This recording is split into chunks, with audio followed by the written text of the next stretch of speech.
Como vai, Portugal? Que triste herança receberão de nós, os filhos nossos. Tantas lições sublimes de heroísmo, tantos feitos de nossos bons maiores. Patriótico zelo, amor de glória, num século estragamos. Nada resta. Que contraste terrível, como um dia nossos anais, a história relatando, aparecer devemos. Com que opróbrio, com que desprezo as gerações futuras dirão de nós, julgando nossos fatos, era de corrupção e decadência. E o que fazemos nós a passos largos, marchamos para a queda. E que não haja um braço forte, um braço gigante, que entre nós se levante e sustente. Como as nações se elevam, se engrandecem e como, pouco a pouco, se degradam. Torna-se o povo escravo, os reis tiranos. Onde está Portugal? Nação que outrora do mar o cetro sustentava ufana e mandava seu nome a estranhos povos. A Espanha, que terror impunha a Europa, quando nela imperava Carlos V. O que é hoje, depois que este tirano sanguinário Filipe ergueu-se ao trono? E essas nações antigas, Grécia, Roma, mães de tantos heróis, de tantos sábios, por que se desempenharam da grandeza? Por que a corrupção dos governantes até os cidadãos tinha passado? Nasce de cima a corrupção dos povos. Sim, os governos só são os culpados. Da queda dos impérios, maus exemplos. São sempre seguidos pelos homens imitados. Quando à testa do Estado se apresenta um homem sem moral, falto de luzes, que as honras nacionais vêm de a lisonja.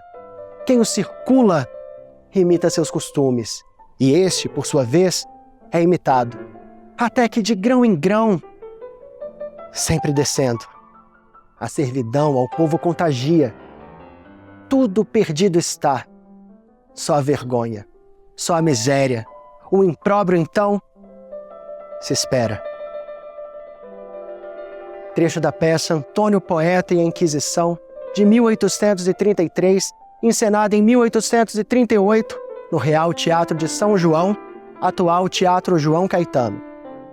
Fundado em 1813, o Teatro João Caetano recebeu outros nomes, como Imperial Teatro São Pedro de Alcântara, entre 1826 e 1839, e Teatro Constitucional Fluminense, em 1831. Somente em 1923 passou a ser chamado pelo atual nome, que homenageia um dos mais importantes atores e empresários do ramo teatral oitocentista, João Caetano. O mesmo que, com sua companhia teatral, foi responsável pela montagem da peça Antônio José, o Poeta e Inquisição, do dramaturgo, poeta, romancista, médico, diplomata e professor Domingos José Gonçalves de Magalhães, o Visconde do Araguaia.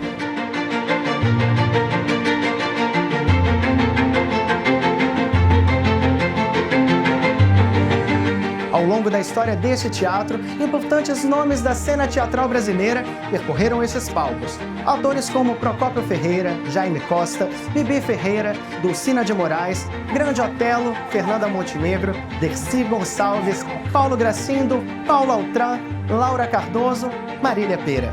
Aqui foram encenados espetáculos marcantes como My Fair Lady, Hello Dolly, Evita, Vargas, O Rei de Ramos, A Estrela d'Alva, O Corsário do Rei, A Floresta Amazônica e Sonho de uma Noite de Verão. Josi, esse período do pós-independência é marcado pela consolidação de várias esferas públicas, e o teatro é uma delas. Como que você percebe esse momento? Esse momento, Tiago, é um momento de intensa disputa e de intensos atores diferentes disputando essa cena teatral. Por exemplo, quando a gente tem o processo, o desenrolar da independência, ainda no governo de Pedro I, o teatro já é um local tanto de sociabilidade política, que é, pensando aqui na cidade do Rio de Janeiro, na corte, né? O teatro, pensando aqui que a gente está falando do Teatro São Pedro de Alcântara. Então, é o teatro oficial do lugar. É o prédio principal, é onde as pessoas vão, é o lugar que é o principal teatro que a imprensa, os jornais da época vão comentar. Então, a gente vai ao teatro nesse período não é só para assistir a peça. A gente vai também para ser visto, a gente vai também para saber as notícias da cidade, a gente vai para se inteirar dos acontecimentos políticos e a gente também vai para ver a família real, né?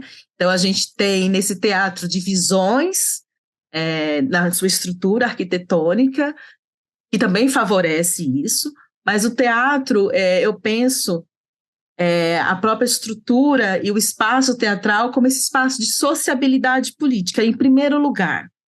É o lugar do encontro, é o lugar também que eu vou conhecer os artistas, né? É o lugar também que eu vou saber de piadas, é o lugar que eu vou saber de notícias do exterior, de fora, que eu vou saber dos principais assuntos das peças, é o lugar que as quitandeiras vão vender seus quitutes, enfim, é um lugar de encontro. E também é um lugar de tensão. Ecléticos, desde sempre. Desde sempre. No período do primeiro reinado, que é no governo do Dom Pedro I, pensando aqui na parte da atuação, na parte das peças, a gente vai ter uma predominância das óperas italianas, né? Mas isso não é de modo também fixo, porque um espetáculo nesse período durava em torno de 4 a 5 horas, por exemplo. A gente tem aí luz de lampião, né? Por causa que a gente não tem a luz elétrica ainda, então começava em torno de umas 15 da tarde, 4 da tarde, para ir um pouquinho estender até a noite, né?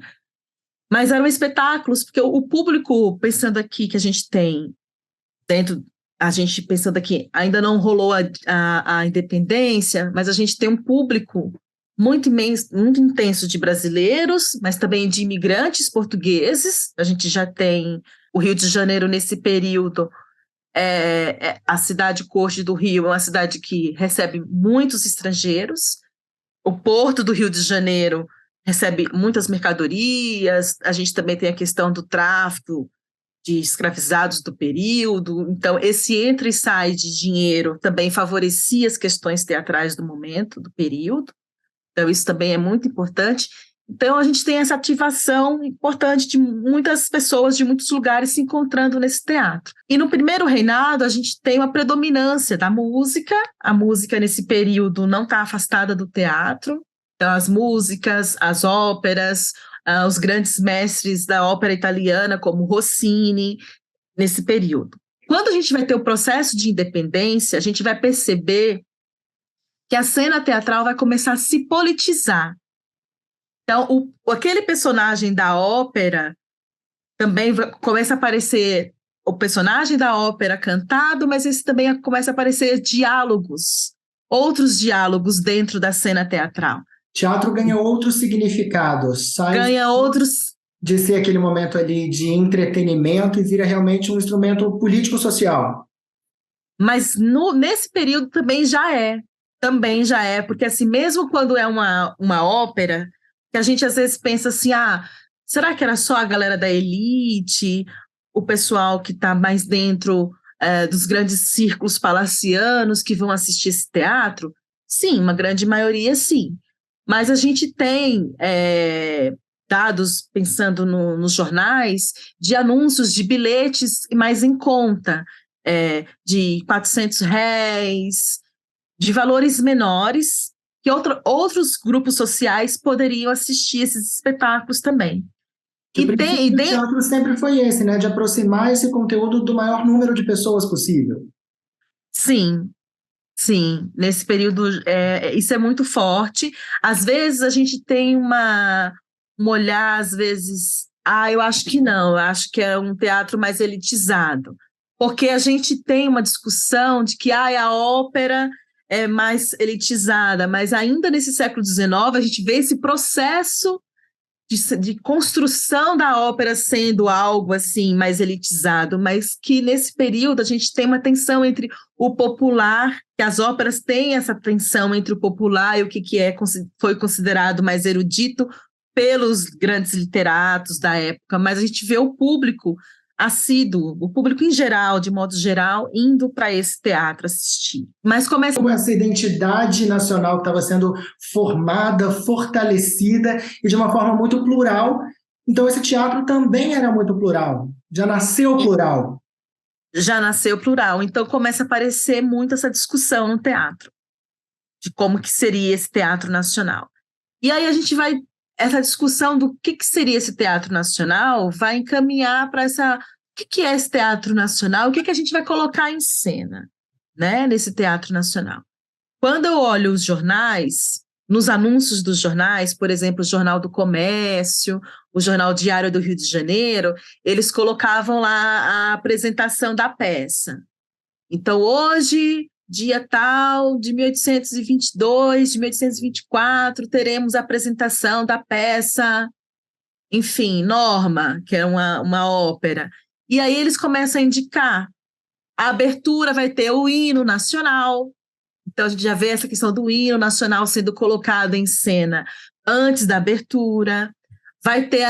Antes da peça principal, teremos um elogio dramático. Esse elogio dramático quase sempre está falando de algo da pátria.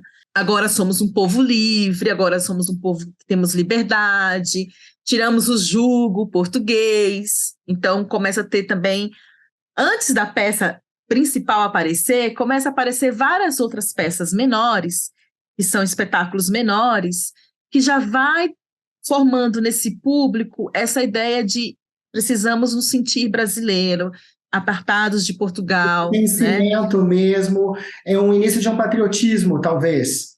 Sim, mas um patriotismo ainda em disputa, né? Porque a gente tem a gente também, nesse período, a gente não tem a formação ainda fixa dos partidos políticos, a gente vai ter isso no segundo reinado com mais força, mas a gente já tem grupos políticos defendendo pautas mais liberais, pautas mais exaltadas, que a gente poderia dizer que são mais radicais, né? E pautas mais conservadoras também. Josi, para concluir aqui esse papo tão gostoso, olhando de uma perspectiva presente e passado, o que esse teatro pode nos dizer hoje? Eu acho que pode dizer muitas coisas, sobretudo o processo de como é complicado e como é custoso, trabalhoso, o processo da gente achar cultura um direito de acesso, sabe? Porque nesse período do Império, a discussão sobre o direito à cultura já está presente. Quando o Império cria leis especificando quem pode e quem não pode entrar no teatro, por exemplo, é disso que a gente está falando. Nesse período do Império, a gente tem essas discussões do espaço e do acesso. Isso pensando o teatro, as questões culturais, como um direito, né? Um direito de cidadania, um direito à cultura. O outro ponto é quando a gente pensa sobre as finanças de políticas públicas na área de cultura mesmo. Quando a gente pensa na questão do trabalho dos artistas, né, dos financiamentos teatrais do período. Então, a gente vê uma longa duração quando a gente pensa na questão do teatro. Atualmente, quando a gente pensa nas grandes casas de teatro, a gente vive uma crise estrutural para a gente pensar sobre a questão da preservação teatral dos prédios antigos, por exemplo. Cidade como São João del Rei tem teatros lindíssimos. Alguns de lá, super bem cuidado, preservado. Alguns são do final do século XIX, outros são construídos no início do século XX, mas com uma cara de século XIX. Mas são teatros que estão dentro dessa discussão de cultura sendo algo de elevação do país, sendo algo de progresso. A gente tem essa ideia de progresso, de civilidade, enfim, por mais que sejam ideias etnocêntricas, europeias, mas tem essa discussão do acesso, né? De dar acesso às questões culturais. Então, eu acho que a gente pode fazer esses links entre o passado e o presente para a gente pensar a questão da preservação do patrimônio, da cultura, do teatro, e tanto desse teatro, dessa arquitetura, como do fazer teatral, pensando também nas expressões das teatralidades populares, né? Dos artistas locais. Então, a gente vê quando a gente olha os jornais antigos, no final do século XIX e também do início do século XX, a gente vê uma multiplicidade de artistas de nomes de artistas desconhecidos nos jornais, né? O João Caetano virou um artista famoso porque ele foi muito reconhecido durante muito tempo, depois foi muito reconhecido no início do século XX, mas existem vários outros artistas também. Então, como que a gente também não trabalha com esses apagamentos de memória dos artistas teatrais, né? E dramaturgicamente, você acha que o teatro do período se dialoga com o que a gente vive hoje?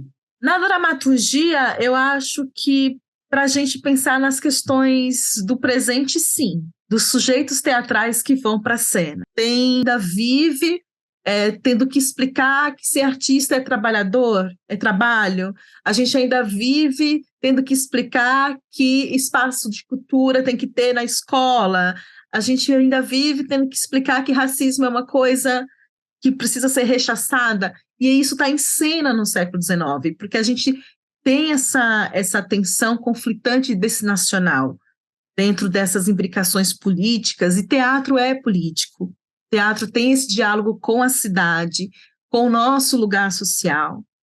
Então, a gente vai... para a gente que o teatro é atemporal. Não, teatro é no tempo mesmo.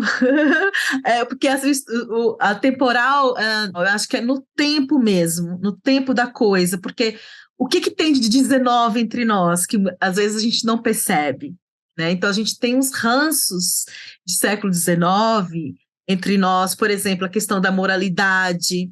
A gente viu de uns anos para cá a questão da moralidade na cena, a questão da censura, a censura ao corpo, a censura aos gestos, a censura ao que o artista vai falar em cena. Então, a gente tem ranços de questões muito dogmáticas ligadas à religião. Então, são questões que já aparecem na cena teatral no século XIX. Autores do período também sofreram censura, também sofreram dificuldades para colocar suas peças em cena, como hoje muitos artistas também passam. Fora as questões de determinação política mesmo. A gente vê o teatro sendo um espaço de disputa muito forte, né? Não é um tempo marcado, mas que parece que não é muito diferente, porque a gente discute os mesmos valores, a gente tem características comuns e a gente vê que isso, de repente, não vai mudar nunca. E é a nossa própria construção identitária, que a gente está falando tanto aqui, né? E eu acho que muda, Tiago, no sentido de quanto mais a gente se aproxima da nossa história, quanto mais a gente aprende sobre ela, a gente ressignifica e caminha mais um passo. Óbvio que às vezes a gente anda mais uns 5 para trás, mas a gente caminha alguns passos. O ruim é a gente não conhecer a nossa história. O ruim é a gente não ter relação. Eu moro num município que tem um teatro X e eu não tenho relação afetiva com aquele lugar, porque eu nunca aprendi sobre aquele prédio, eu não aprendi quem são aqueles artistas daquele período, eu não vi nada sobre. Então, eu acho que a gente, aprendendo sobre a nossa história, acho que a gente começa a se apropriar, a ver que tem relação com o que a gente vive, e aí a gente muda alguns pedaços, né? Luta para mudar outros, mas eu acho que a mudança parte dessa aproximação. Tem esse poder, né, de ressignificar, então que a gente siga fazendo teatro e ressignificando as nossas identidades e principalmente a nossa história. O Teatro João Caetano é bicentenário e passou por diversas transformações, principalmente em sua estrutura física. Isso porque alguns acidentes ocorreram ao longo do tempo.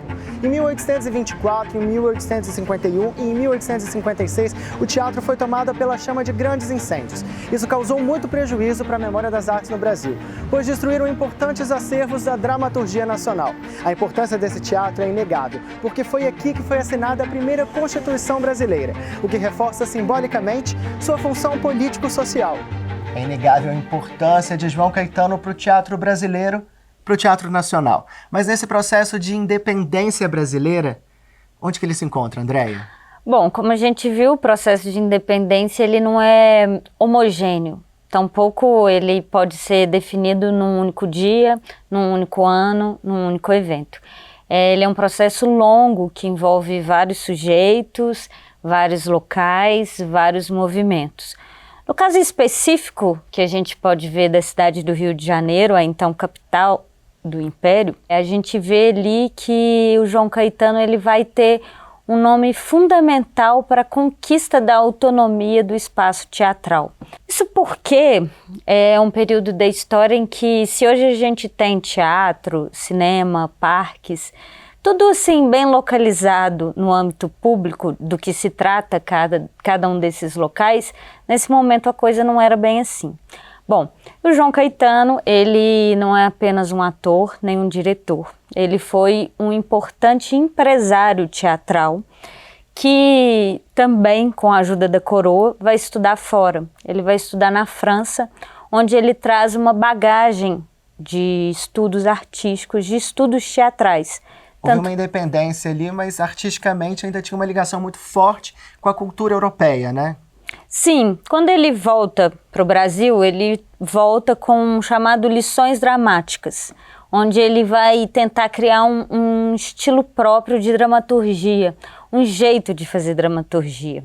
O teatro, então, nesse momento, ganha um contorno mesmo de ferramenta social. O teatro passa, além de ser um espaço ali de convergência política, de criação de uma identidade própria, o nacionalismo ali se fortalece nesse momento, mas também se torna um âmbito social pela primeira vez?